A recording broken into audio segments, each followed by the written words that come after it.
everybody? Welcome to day 12 of this chilling challenge. Today's topic is scary quote, and this one has me a little down because a lot of the really scary quotes Disney does are also really sad. What I've chosen to look at today is actually a few quotes because it's an interaction. And with that, let's watch the scene in question. Please, don't do this.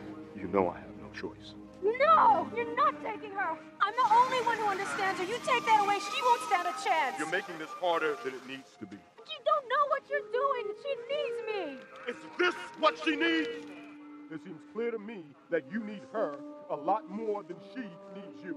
Lilo and Stitch is one of my favorite Disney movies. When I first watched it with my boyfriend, he asked me how old I was when it came out. Since it was 2002, I was in 2nd grade and I was about 7 or 8 years old. Lilo is 6 in the movie and I remember identifying with her so much when I saw it. Perhaps that's why this scene is so scary to me, because my family is really important to me. My boyfriend basically told me that my liking Lilo as a little kid made a lot of sense as far as my personality now, though my mom assures me that I was weird before we saw Lilo and Stitch. This is a movie that gets neglected a lot when people talk about Frozen, which is so often and incorrectly attributed as the first Disney film to focus on the relationship between sisters. It's also funny that Merida is credited as being the first Disney female princess character to not end up with a man at the end of her movie, but Mulan did it nearly 15 years ago.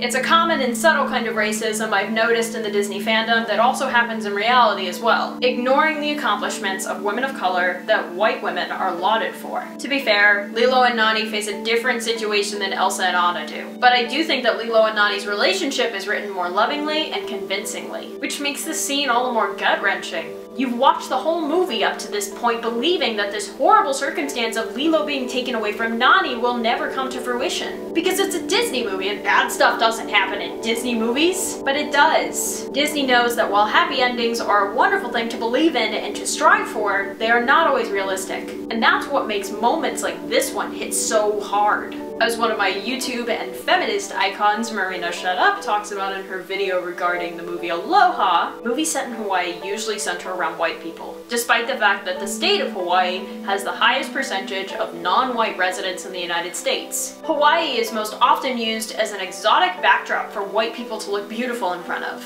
You should watch the rest of her video, it's awesome. But Lilo and Stitch is not like this. John Fisher, a Hawaii travel expert, wrote an article for About Travel that argues that Lilo and Stitch is one of the most accurate film portrayals of Hawaii ever. It shows a lifelike, but not particularly pleasant situation. A small and rural area with the locals and especially the native people struggling to find a job. And there's also the issue of the foster care system in Hawaii. As you might know, people of color are much more likely to have their children taken away from them by foster care than white people are. And not usually because of any situational differences. Racism is the reason, in case you were wondering. And Hawaii is not exempt from this kind of discrimination. Coupled with the fact that Native Hawaiians have this concept of extended family, in the sense of informal adoptions, co-parenting, and foster parenthood, otherwise known as ohana, Native Hawaiian children are usually taken away from their families without receiving any kind of support from the government. And these children are usually sent to live on the mainland. For those interested in reading more about this, I've included some info in the description box. Kind of adds a whole nother dimension to the scene, doesn't it? Of course, it's scary because of the idea of being forcibly separated from your family, and also knowing that you might have been able to prevent it if you'd just been able to find a job in a depressed economy. But it's also scary because this situation is not usually fixed by an intergalactic intervention. Thank you for watching this. Like this video if you're excited for Moana. Let me know in the comments what you think Disney's scariest quotes are. And subscribe to see the rest of our chilling challenge. The princess will see you tomorrow.